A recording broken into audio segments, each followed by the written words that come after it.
Kamusta mga tropa? Ito nga pala yung update sa chief cook namin na dinala sa ospital. Good news! Pinayagan siya ng doktor na bumalik dito sa barko namin. Pero kailangan niya pa ng konting pahinga. So kami na naman ang magluto. At ang plano ni Kapitan kahapon na mag-barbecue na lang ngayon para mabilis. At matagal-tagal na rin hindi kami nakapag-ihaw-ihaw.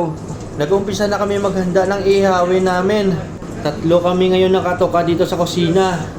Si Cadet at si AB at ako. At ang una kong ginawa, naglinis ako ng isda. At yung iba naming mga tropa, sila yung nag-prepare ng lamisa. At sila yung mag-ihaw mamaya. At binilisan namin kasi alas 12 na. Gutom na yung mga tropa. Dapat alas 2 luto na. Kasi yung tanghalian at hapunan, isa lang. At yung mga tira bukas ng umaga, yan yung umagahan namin.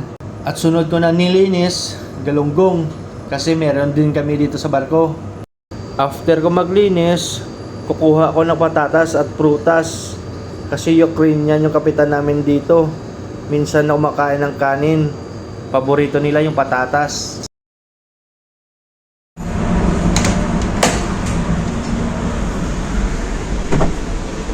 Tayo ng pakwan, saka melon, saging, saka patatas. Gawin natin french fries. Okay, let's go. Pagkatapos, hugasan muna natin bago hiwain.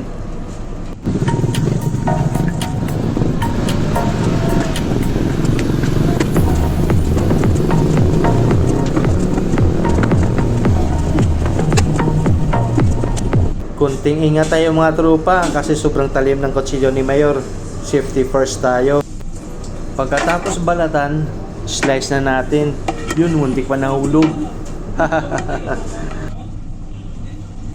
Sinunod ko na din yung patatas, hugasan at hiwain.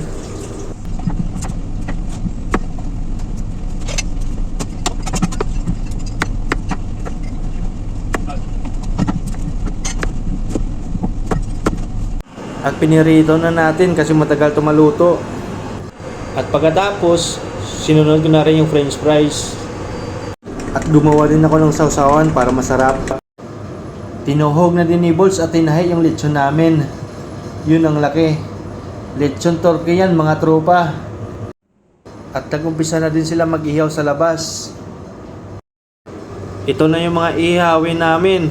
Meron kaming baboy, hipon, manok. Ready na din yung lamisa namin.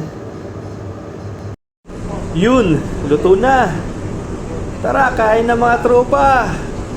Wow, ang sarap.